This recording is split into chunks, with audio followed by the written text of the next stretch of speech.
Hello and welcome to Fast Track News, student news worth watching. I'm Gina Lazaro. Today on this, the final episode of the semester, we have news on the current rash of break-ins and thefts in dorm rooms. We also interview student filmmaker Matt Mann. The holiday season has also brought some old and new events to campus. We have all this and more on this week's Fast Track. Now here's Anand Harshvardhan at the news desk. Thanks, Gina. This weekend, at least 10 rooms in Purdue residence halls were burglarized. Alyssa Everson caught up with 2 of the victims and brings you more. Freshman Elliot Brum returned to his room after spending time with friends late Friday, just 1 floor up in Tarkington Hall. When he returned, he was shocked to find that in the half an hour he had been gone, his room had been broken into. I came in kind of like that, closed my door and came over here, turned my light on, which is a little slower, normally takes a few seconds to turn on. Went to take my contacts in, same as I do every night, and as I glanced over, I noticed my laptop wasn't in its normal spot. And when I did that, I looked over at Kyle's, figuring he was playing a joke on me, and his was gone also.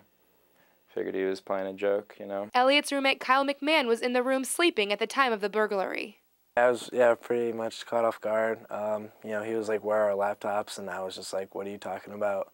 I figured I was just waiting for him to just say it was a joke, but it turned out to be pretty real because about 4 to 5 minutes later, he was calling 911, so. At least $18,000 worth of items were stolen Friday night, including 10 laptops, 6 iPods, 2 wallets, and a camera.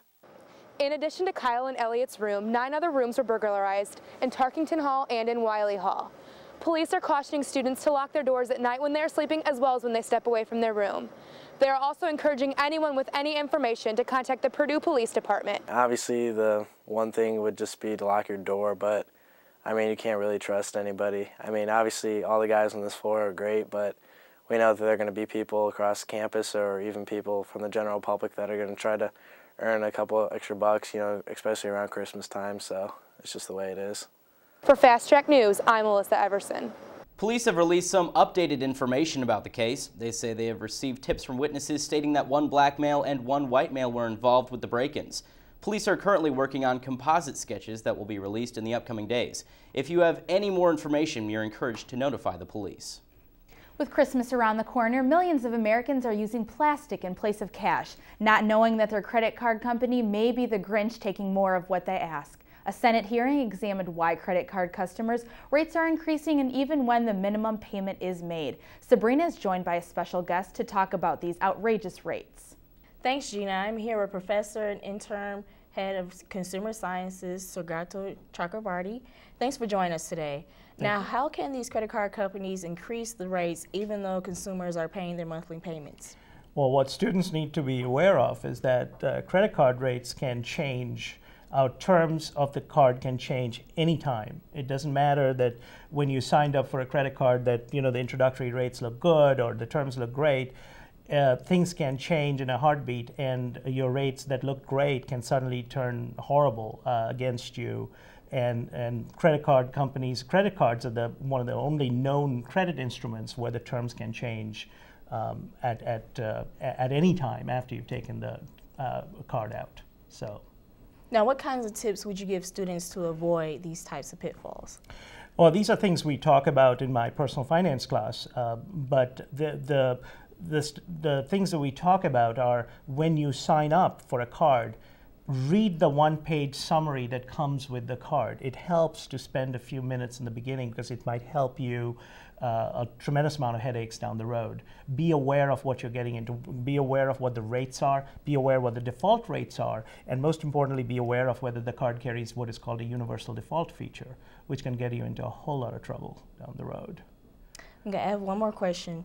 Now, what can they do if they find out that the rates have been increased? What kind of steps should they take? Unfortunately, there's not a whole lot you can do once the rates increase. You can call up the card and try to reason with them, and chances are that they will work with you. Alternatively, change the card, go to another card. There are sites like cardweb.com where you can get the best rates available at any given point in time. Try your luck elsewhere. Thank you, Professor Chakrabarty. You're welcome. Last week on Fast Track, we took a look at a new diagnostic technique that utilizes magnetic particles. Researchers at Purdue have been adding magnetic particles to blood that seek out disease-causing pathogens for easier diagnoses.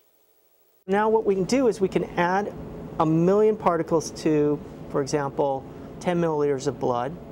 We can have them attached to everything that we want inside the blood, or we think could be inside the blood. Then we can separate them out on this magnet, as Hal showed you. We can inject them into our chip and sort through exactly, to find exactly which pathogens are on the magnetic particles. Let's take a look at this process with a bacteria. What will happen is that the particle with the bacteria attached to it isn't moving. It's just sitting here moving back and forth between two magnetic chips, whereas the particles that don't have the bacteria attached to them are moving off the chip. Now what we're going to do is increase the frequency, and boom, the bacteria has been separated out. The next step, of course, would be to use multiple colors, as Hal said, or multiple size particles to sort through multiple pathogens, as we've been talking about.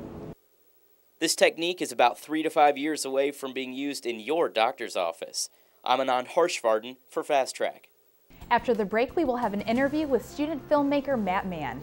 We also have weather for those traveling during the weekend before finals. Pack your bags and trade in your money.